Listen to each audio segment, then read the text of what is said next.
Es un gran placer para mí estar en contacto con cada uno de ustedes en esta tarde calurosa de Asunción, me imagino con una temperatura agradable en Bogotá.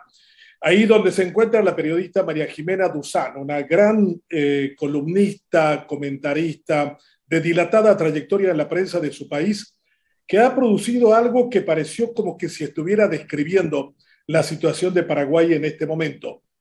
Mafia Land o la tierra de la mafia, en donde describía acerca de lo que fue la experiencia colombiana en la década del 70 hasta ahora y que nos hace recordar mucho a lo que nos está pasando a los paraguayos. Pareciera que solo tendríamos que cambiar los nombres, pero los procedimientos y el protocolo era el mismo, al menos los que percibimos los paraguayos. María Jimena Duzán, es un gran placer y un gran gusto que estés con nosotros a través de 5 Días Televisión. Bienvenida. Muchísimas gracias, Benjamín. Oye, esa serie que hice yo hago muchas cosas en muchas plataformas. Esa es una serie que hice hace un año antes de renunciar a Semana. Es una serie que pretendía seguir adelante, pero precisamente por todos los problemas que tuvimos en la revista Semana, desistí, dejé de hacer, pero hice dos series de esa misma, digamos, de Mafialand. Y efectivamente lo que yo trataba de hacer y lo que trato de hacer en esa serie es demostrar cómo es que ha cambiado el narcotráfico, porque como tal, pues el narcotráfico de la cocaína ya no es sino una parte del negocio, ¿no? Y que lo importante realmente es el dinero, el trasiego del dinero, y los grandes dones hoy son los que han lavado su fortuna y los que son todavía unos lavadores del dinero, de toda clase de negocios oscuros, no solamente de la cocaína, sino de todo, hasta el contrabando, que es la manera como realmente lavan el dinero. María Jimena, cuando uno habla de esto, también está la expresión en inglés follow the money. ¿Tú crees Sí, que realmente esa es la clave para claro. desentrañar el entramado? Mira, yo he hablado con casi todos los fiscales más importantes de Nueva York y los Estados Unidos, de los casos más importantes que formaron parte de todo este importantísimo movimiento o grupos que llegaron a hacer los indictments contra el cartel de Cali, contra el cartel de Medellín y que después hicieron los indictments contra el Chapo y en fin. Y es evidente, todos de acuerdo, y lo mismo los fiscales colombianos, dicen, mire, hoy en el mundo en que se mueve digamos, la ilegalidad y la manera como se mueve la ilegalidad en el mundo, lo más fácil, el eslabón más fácil de esa cadena y que se captura más fácil es el narco. Hoy en día todos los narcos se capturan. Y mira que es cierto, todos los narcos se capturan, pero en cambio lo que sí no se captura es los que lavan el dinero de estos narcos, que en su gran mayoría se iniciaron como narcos y que por alguna razón, que es precisamente la razón que nos mueve a nosotros a hacer Mafia Land, hasta ahora han sido los mayores beneficiarios del negocio y de la benevolencia de la justicia y de la sociedad. Entonces son estos grandes señores lavadores de dinero que se pavonean en los círculos de poder, ¿sí? Y que tienen acceso a los políticos, acceso al poder económico, porque ellos lo representan, y esos son los verdaderos dones. Ya no es Pablo Escobar, ya no es el Chapo, ya no es ni siquiera personas que tienen carteles. No, son los grandes señores que mueven todo, los grandes señores de las fortunas más impresionantes, que pueden hacer una cosa que Pablo Escobar nunca pudo, que fue sentarse de tú a tú con un presidente, con un ministro, con un empresario. Y entran a los clubes. Aquí, no sé cómo pasó en Paraguay, pero aquí los narcos les tocaba hacer sus propios clubes, ¿sí? Como sucedió en el cartel de Cali. En cartel de Cali no los dejaban entrar al club selecto de Cali, entonces ellos ¿qué hicieron? Montaron su propio club. Bueno, los digamos, dones de hoy, ¿sí? Yo no los llamo más narcotraficantes, sino los llamo los grandes mafiosos. La mafiocracia que hay hoy les permite a estos señores ser dueños de bancos, ser dueños de grandes empresas, ¿sí? Ser dueño de tierras, ¿sí? Porque a través de todas estas compras lavan sus dineros y incluso ser dueño también de todas las líneas de contrabando, que es una manera como por ejemplo Alex Saab, que es otro colombiano de ese estilo, ¿sí? Hacía e hizo su fortuna, ¿sí? Entonces, ¿qué es lo que hace Mafialand? Pues trata de ir a descifrar quiénes son esos dones, esos grandes mafiosos, esa mafiocracia que yo creo que es lo que realmente es lo que hay que buscar, ¿sí? Y la justicia, por alguna razón, pues se ha hecho lo que decimos aquí en Colombia, los de la vista gorda. Si uno tuviera la intención de conocer la profundidad del manejo financiero de estos dones, ¿qué es lo que tendría que hacer? ¿Levantar la vista y observar edificios que de la noche a la mañana emergen, clubes deportivos que se vuelven exitosos? ¿Cómo se lava el dinero sucio en Ahí, ese tipo de lavandería? mira, se lava con construcciones, a través de construcciones, centros comerciales, de la noche a la mañana que surgen, ¿sí? Se lava a través de el contrabando. Mira, el contrabando es una de las líneas más sutiles y más eficaces para empezar a lavar el dinero, porque si tú empiezas a través del contrabando, lavas el primer, digamos, etapa de lo que tú vas a conseguir después. Tú necesitas lavar un pedazo inicial para que aparezca legal. Y la mejor manera es sin duda alguna, el contrabando.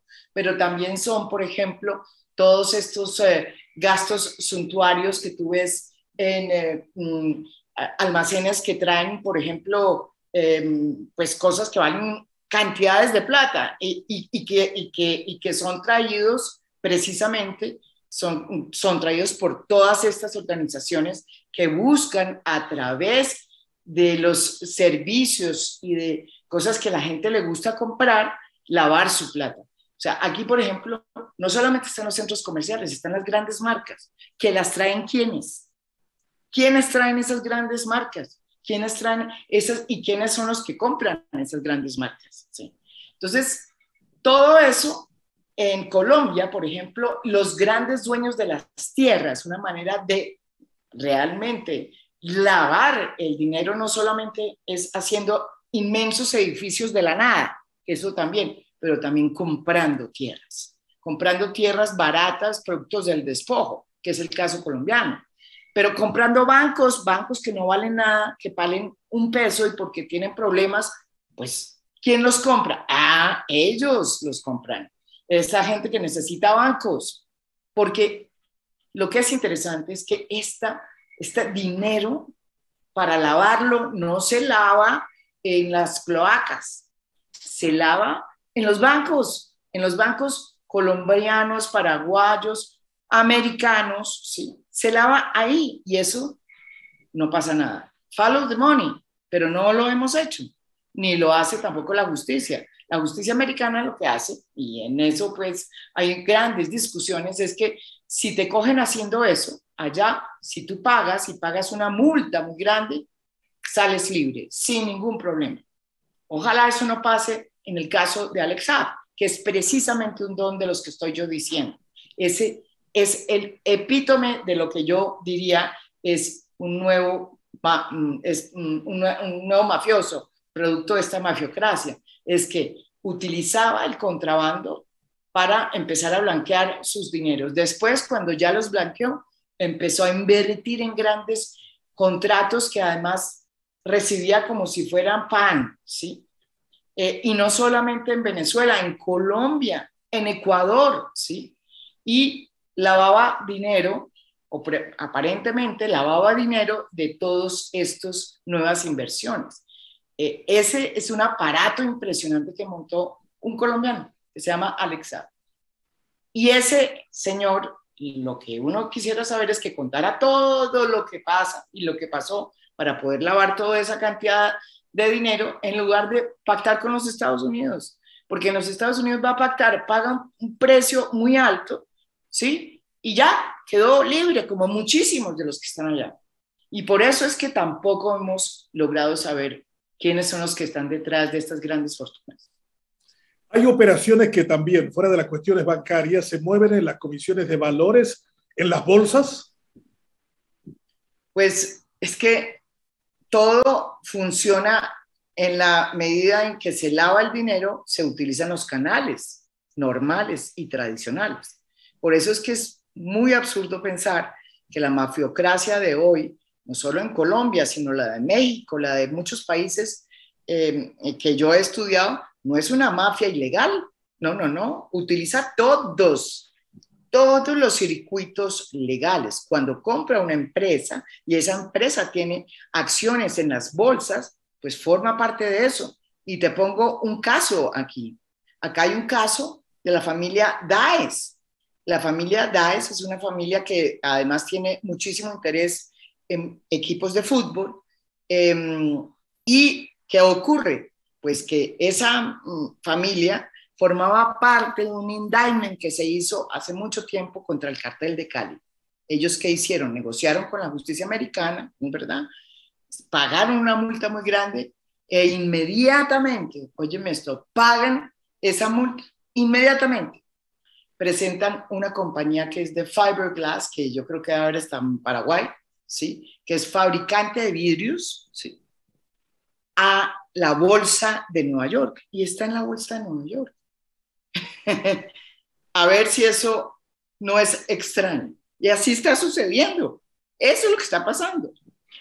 Y por eso yo creo que la mirada tiene que ser totalmente contraria a lo convencional. Es que los narcos no son los más importantes de la cadena de la mafiocracia de hoy. Los narcos son lo que se va rápido, porque lo capturan rápido, los cogen, los meten a la cárcel, y los que trasiegan con su dinero, y los que limpian su dinero, y los que lo meten en los bancos oficiales, ¿dónde están? Eso sí no, a esos sí no se les toca. Esos sí son intocables. Follow the money, pero hay que hacerlo, y no lo hemos hecho. Y realmente estamos creando una mafiocracia con un poder profundo en los estados, en las regiones de los países latinoamericanos, donde hay grandes acumulaciones de capital producto de actividades ilícitas, y no las maneja o no las controla el Estado, sino que cada vez más las controla la mafiocracia. Y eso, pues, es lo más grave que le puede pasar a una democracia, ¿sí? A nosotros nos decían en una época que Colombia era una narcodemocracia. No, nosotros no somos una narcodemocracia, nosotros somos una mafiocracia, sí. Sí, la mayoría de las fortunas que tenemos nosotros desde hace 30 años han sido fortunas legalizadas a partir de la acumulación de procesos de capitalismo, de dinero, producto del narcotráfico y de muchas otras cosas ilegales. Pero hoy Jimena, son sí, has insistido mucho sobre la palabra contrabando como una especie de primer ejercicio operativo del mecanismo de la acumulación de capitales que estabas hablando. Es una especie de la escuela primaria y secundaria para después ir a cosas mucho más grandes. Y esas cosas más graves y esa cuestión del contrabando se basa en ¿qué? ¿Qué es aquello que se inicia? Porque han habido denuncias de contrabando de cigarrillos paraguayos en Colombia, por ejemplo. Y uno se pregunta, ¿y qué hay detrás de todo eso? ¿O qué es que aquello que se lleva junto al cigarrillo? Pero es que hay de todo. Tú puedes meter cualquier cosa en el contrabando. Por ejemplo, en el caso de Alex Saab, ¿qué hacía? Hay un proceso desde 2002, 2003, porque él tenía una compañía que se llamaba Shatex, que aparentemente importaba telas, y resulta que no importaba telas.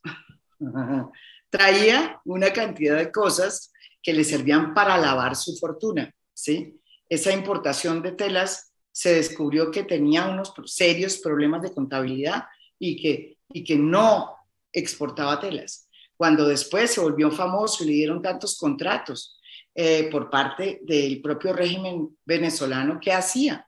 Esos contratos impresionantes de construcción para casas y de kits, no solamente de construcción de casas, sino de kits alimenticios. O sea, a él lo contrataron para que trajera comida, porque la gente se estaba muriendo en Venezuela. Entonces armaban unos kits de alimentos. Bueno, pues aquí se incautaron en el puerto de Barranquilla barcos que venían provenientes de México, ¿sí? Con esos famosos kits, en donde se encontraron que los kits no eran kits.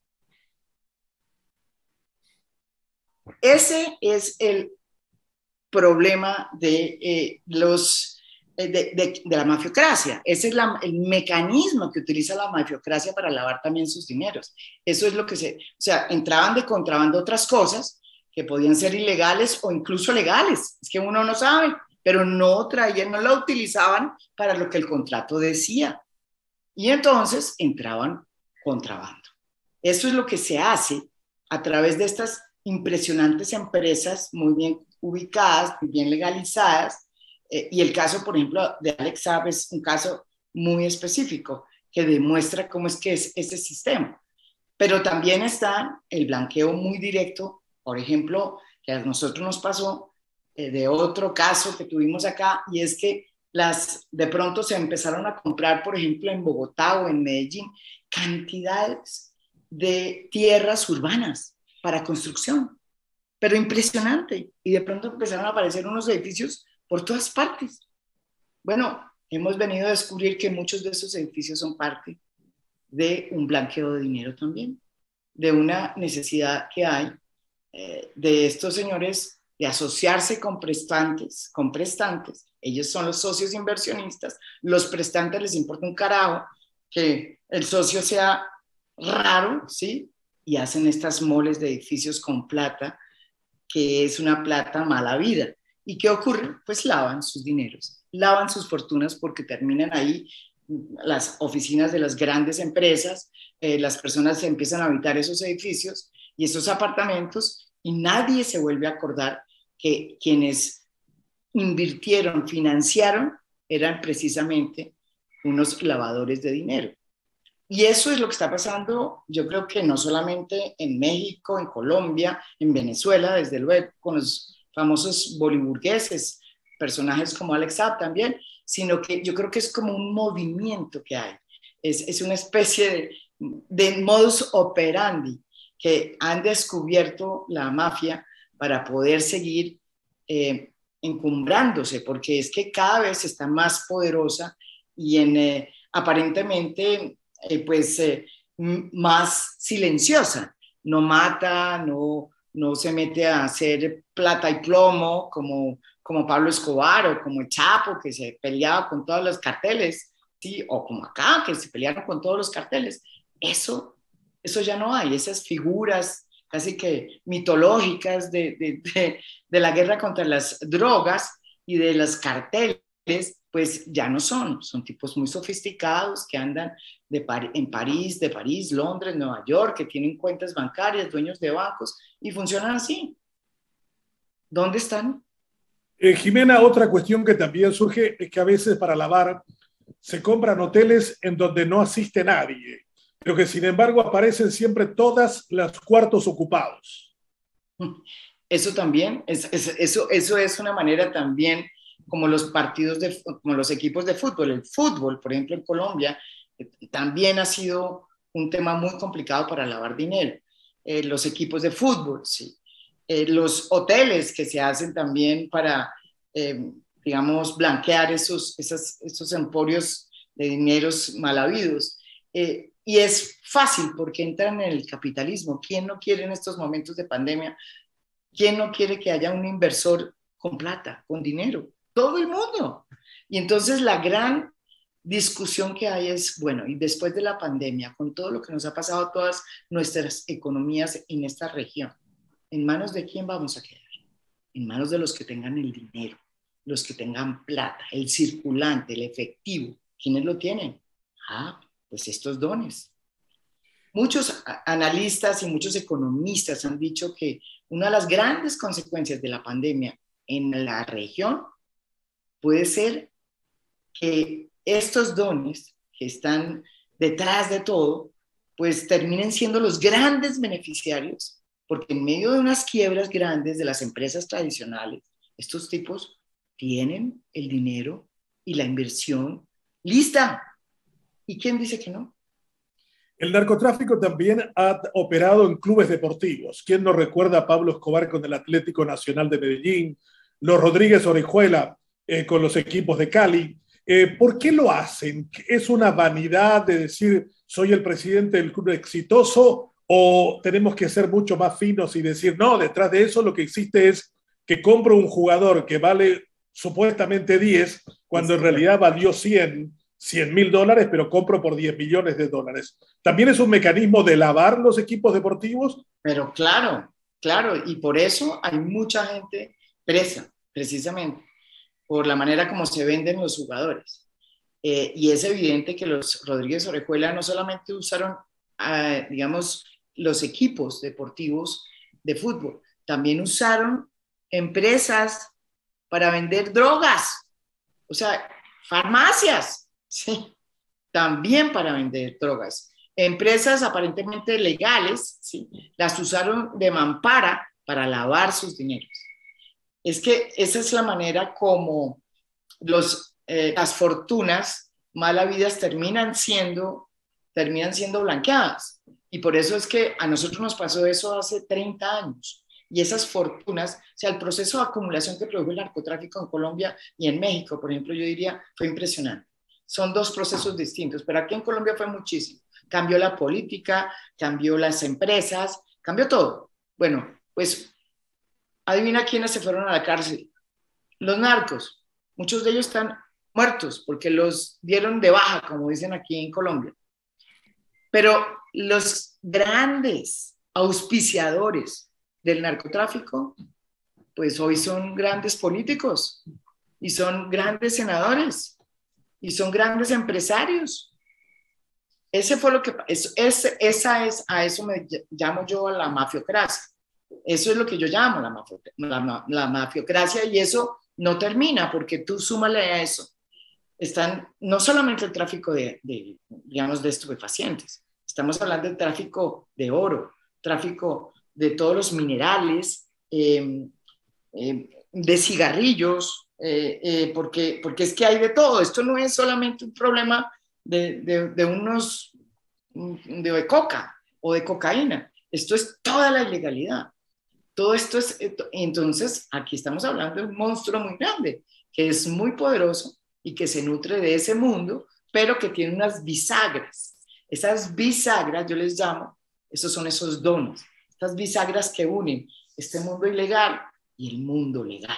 Y esas bisagras, que son estas especies de dones que tienen esa posibilidad de conseguirse socios para hacer inversiones y lavar estas fortunas, son bisagras que son la parte más poderosa de la mafiocracia. Estas bisagras, estos tipos como Alex Saab, como nosotros tenemos acá muchos, como el Fantasma, otro que le dimos el Memo Fantasma, llegan a ser incluso socios de las personas más prestantes de Colombia.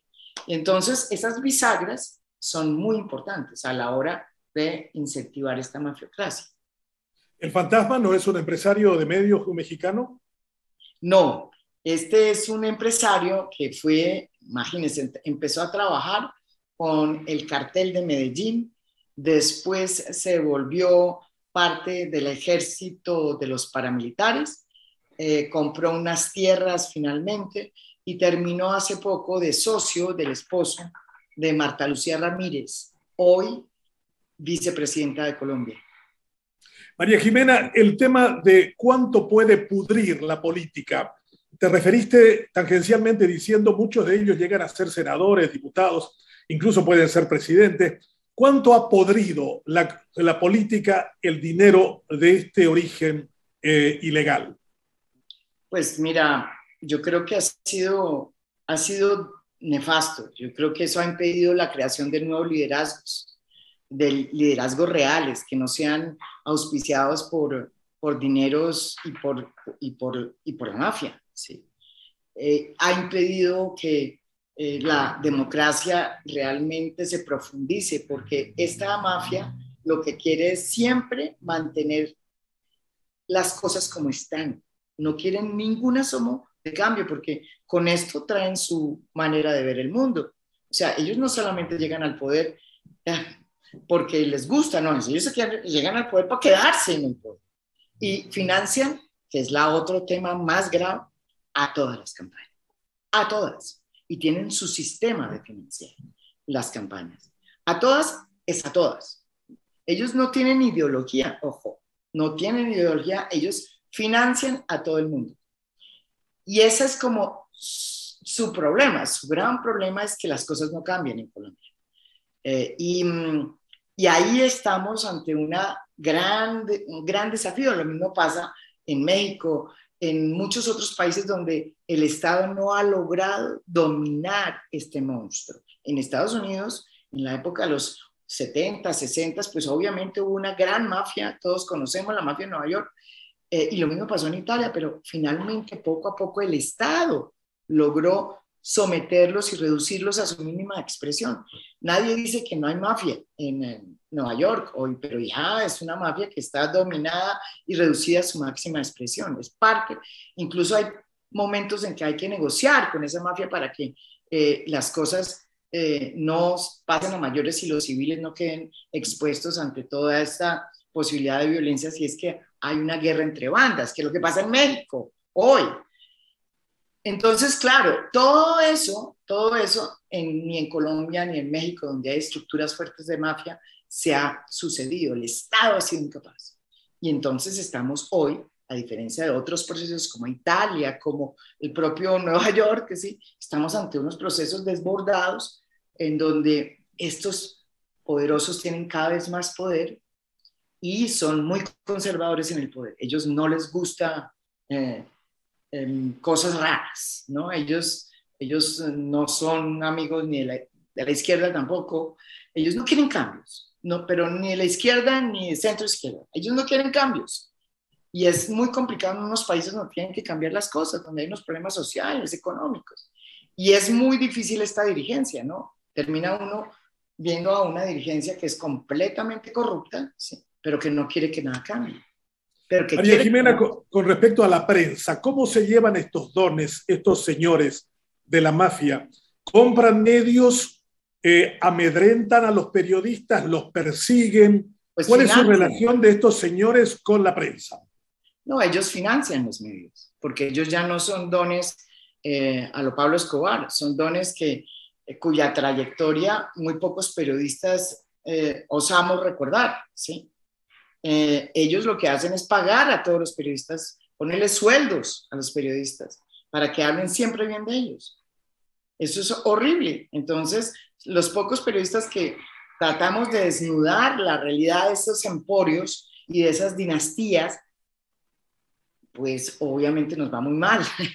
¿Y qué es lo que ha pasado?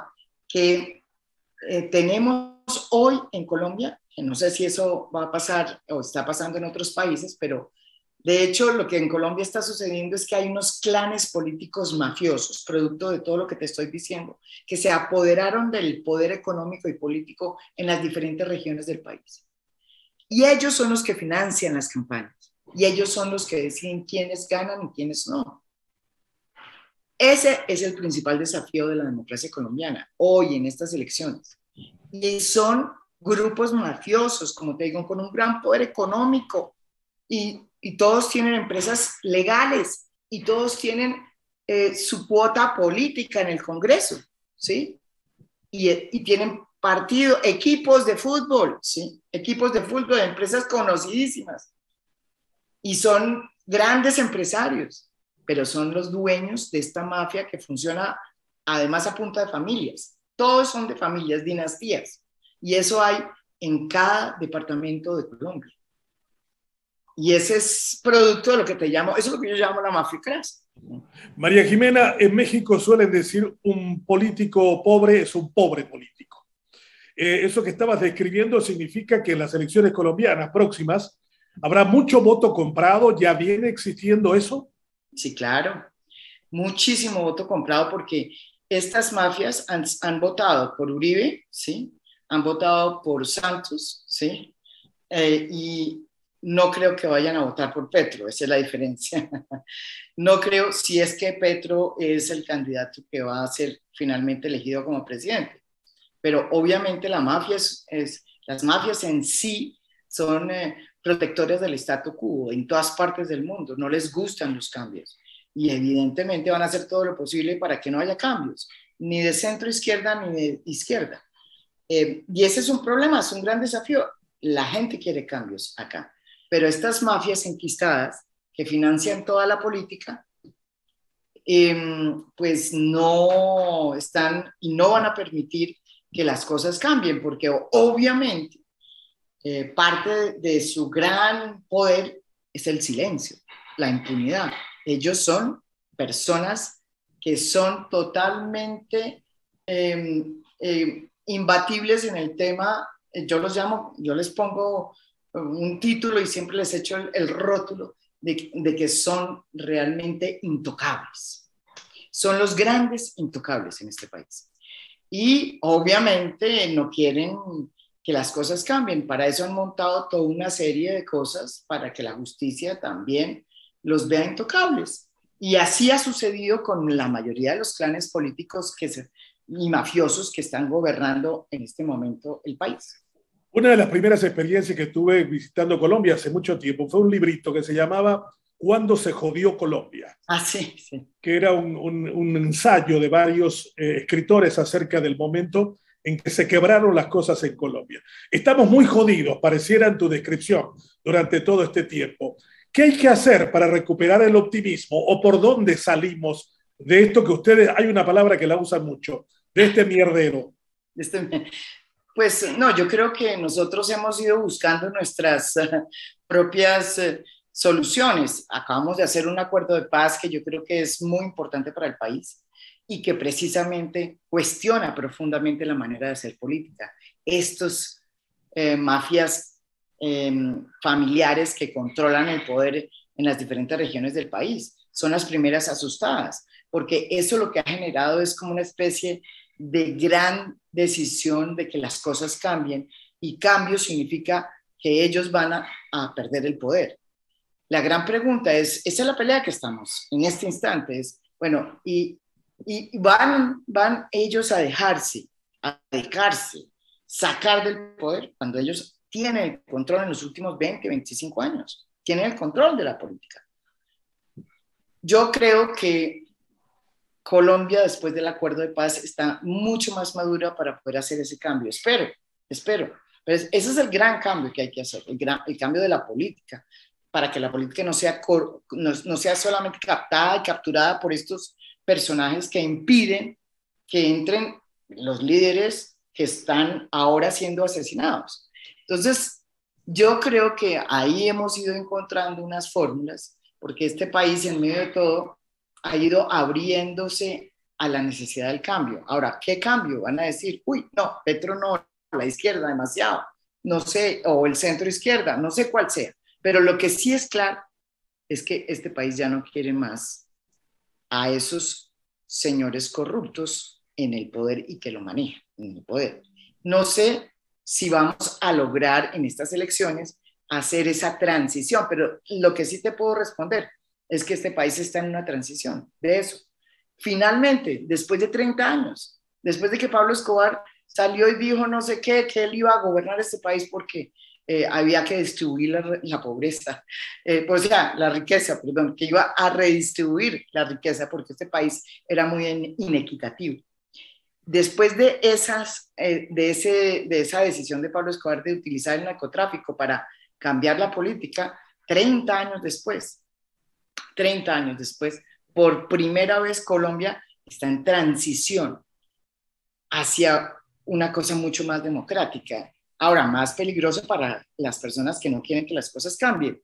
Pero yo sí creo que estamos en una mucho mejor posición para decir, mire, estos señores son los que realmente son y tenemos que cambiar la política. Ojalá no pasemos de Guatemala a Guatemala, y no quiero ofender a Guatemala. Con respecto al tema de los guerrilleros y el narcotráfico, esa relación FARC con los narcotraficantes, ¿cómo se dio en Colombia? ¿Cómo aparentemente dos ámbitos disímiles se unieron en un mismo negocio? Es que la guerra del narcotráfico permeó todo. La guerra del narcotráfico, o sea, el narcotráfico sirvió para nutrir la guerra no solamente de las FARC, de todos los demás.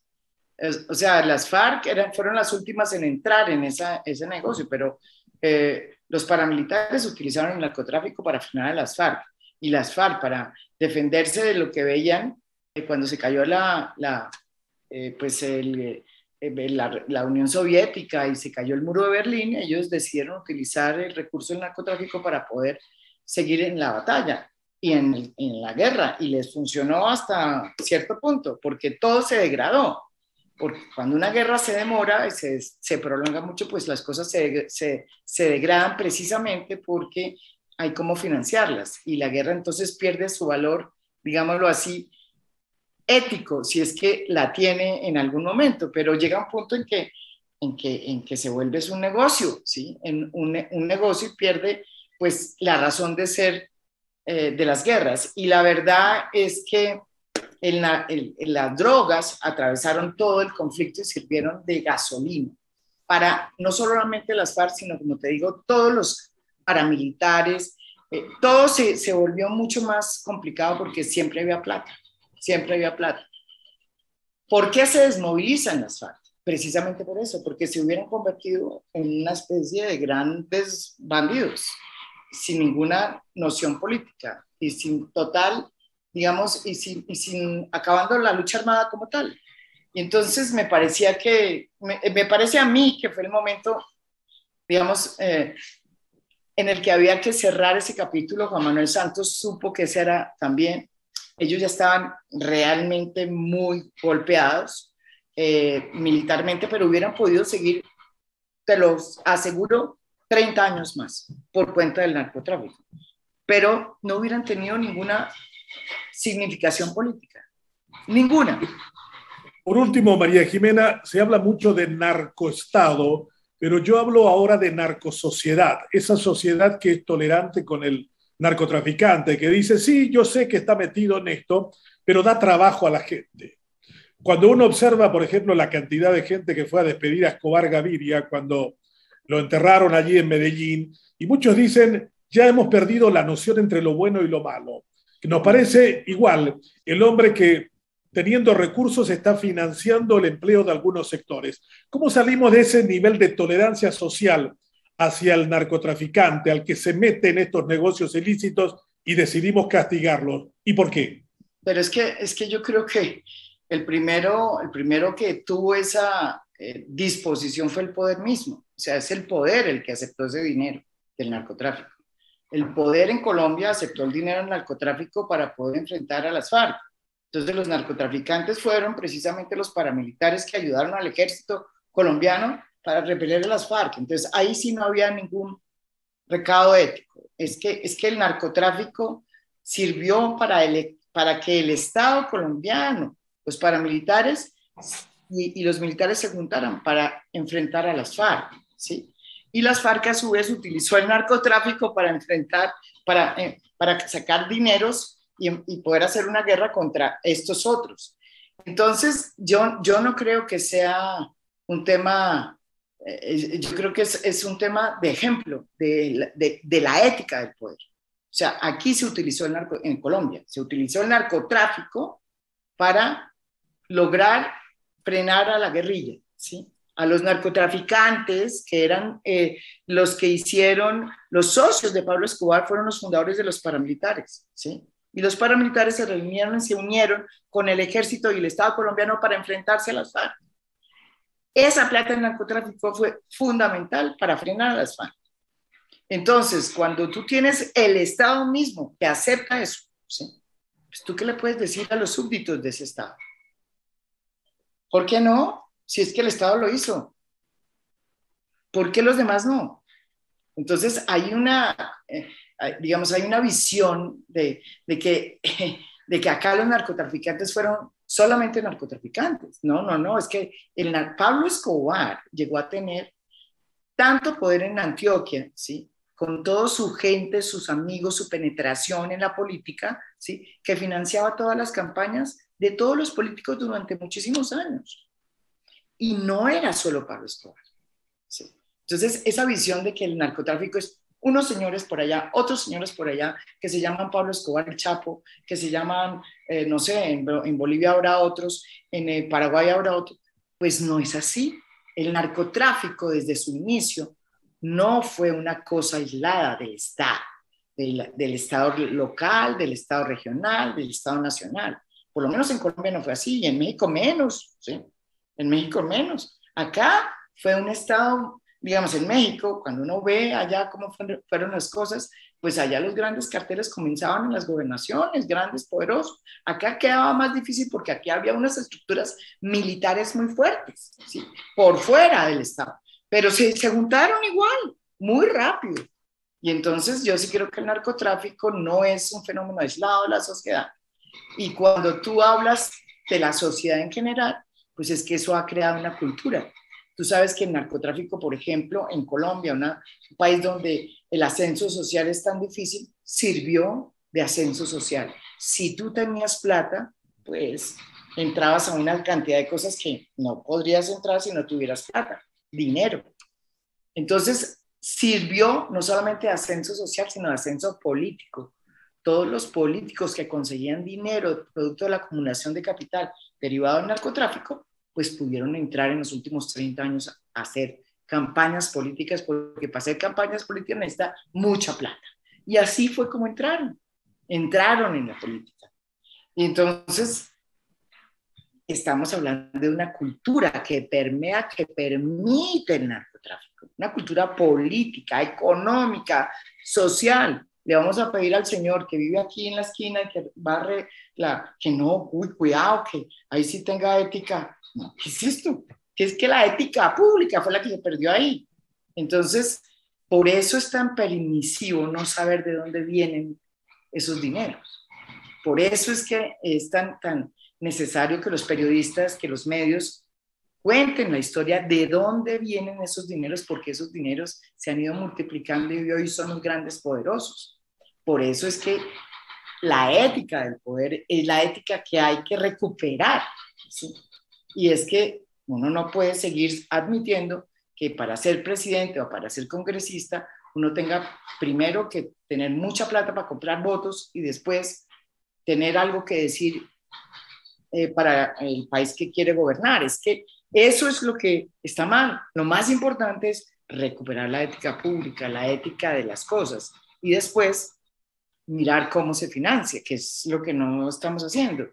Y eso sí nos hizo mucho daño. Y no el narcotráfico, la mafia, porque es que narcotráfico, mira, yo tengo muchísimos ya figuras que no son ni siquiera narcotraficantes, que han hecho su dinero producto de la exportación ilegal del coltán. Y son mucho más ricos que cualquier Pablo Escobar. Con respecto al tema de la institucionalidad del Estado, fiscales, jueces, policías, militares, que se supone tendrían que combatirlo, ¿por qué no lo pueden hacer? Porque no tienen voluntad, porque son comprados, porque son extremadamente frágiles ante el poder político. ¿Por qué no responden como debieran? No, es que yo creo que en Colombia hubo mártires, o sea, aquí hubo gente y hay gente que han intentado investigar a muchas de estas personas que te digo, periodistas que hemos hecho muchas investigaciones. El problema más allá de eso es que existe ya como una especie de gran relación entre ese poder oculto y entre la legalidad y la legalidad, la manera como se hace política, no solo en Colombia, que hay esos grises que se ponen muy de presentes y que se pueden llevar a cabo por muchos años. Entonces, cuando la política se vuelve un asunto gris entre la legalidad y la ilegalidad y se permite, no solamente el Estado lo permite, sino la sociedad también, pues porque si el Estado lo permite, pues entonces se vuelve una política corrupta, que es a donde voy yo. Entonces, es como una manera de vivir, ¿sí? Y no es que, es como una manera de vivir y decir, mire, no, es que esto no es problema, esto no es un problema. Eso nos pasó en los últimos 30 años. Había personas que pensaban que no, había políticos que pensaban que no en Colombia y los mataron. Por eso hay muchísimos policías que hicieron lo que tenían que hacer y los mataron. otros lograron sobrevivir y han sido grandes héroes, lo mismo periodistas. Pero lo curioso, y la verdad sea dicha, es que perdimos, porque ganaron los otros. O sea, ganaron los que lograron limpiar su plata, llegar al poder y que nadie se acordara de dónde vienen y que llegaran con esa ética pública distorsionada que beneficia la corrupción y no el bienestar nacional de los países. Ellos ganaron y es triste eso. Y ellos ganaron, muy bien. Ahora entonces, cuando ya están en poder, el gran dilema es que han sido muy malos en el poder y la gente está mamada. Perdón, así hablamos en Colombia. Está cansada, está cansada. En el caso colombiano estamos cansados ya, estamos cansados de tanta corrupción. Ya ni siquiera, no, la corrupción, no más. El número uno más importante tema de los colombianos hoy es la corrupción. No es ni la violencia, ni nada. La corrupción. Imagínense, hoy. Bueno, sí, ni siquiera fueron buenos en el gobierno del poder, ¿sí? Y ya llevan muchos años en el poder, eligiendo a los mismos congresistas. Bueno, su gran momento de definición es este.